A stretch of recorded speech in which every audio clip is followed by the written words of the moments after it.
Bismillahirrahmanirrahim. Assalamualaikum warahmatullahi wabarakatuh. Alhamdulillahirrabbilalamin. Senantiasa kita panjatkan puji syukur kehadirat Allah Subhanahu wa taala karena kita masih diberikan kesehatan, kesempatan untuk bertemu kembali.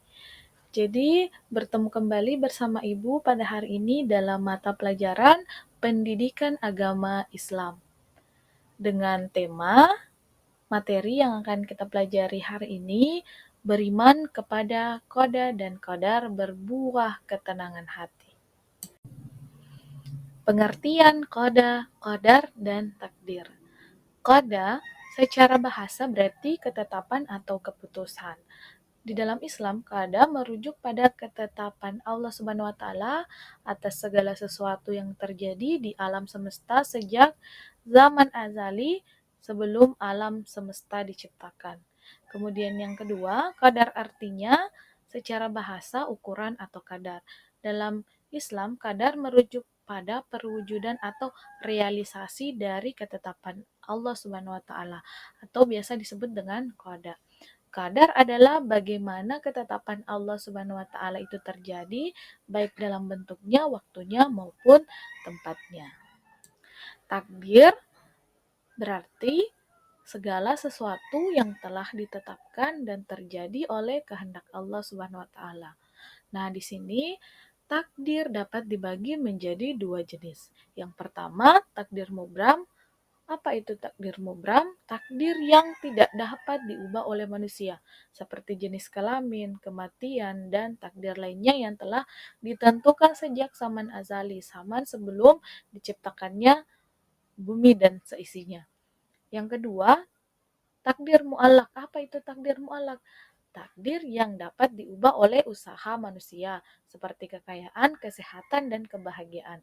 Orang yang miskin bisa menjadi kaya, bisa merubah takdirnya menjadi kaya asalkan dengan usaha untuk mencari rezeki yang halal.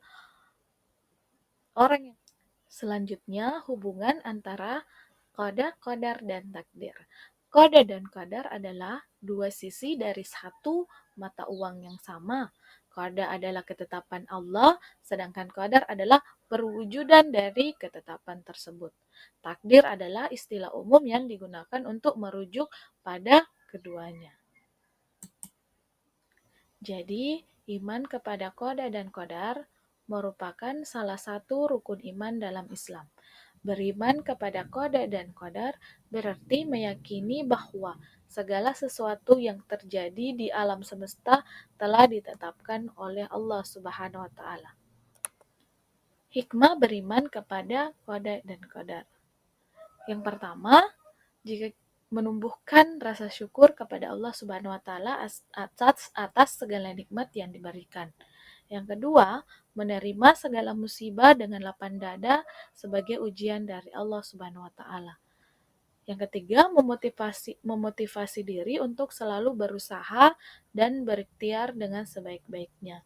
Yang keempat, menumbuhkan rasa tawakal kepada Allah Subhanahu wa taala. Sebagai kesimpulan bahwa memahami qada dan qadar takdir sangatlah penting bagi umat Islam. Dengan memahami konsep ini, kita dapat lebih memahami kehendak Allah dan menjalani hidup dengan lebih tenang dan penuh keyakinan. Itulah tadi materi kita pada hari ini. Mohon maaf jika ada salah dalam penyampaian. Kurangnya mohon dimaafkan. Wassalamualaikum warahmatullahi wabarakatuh.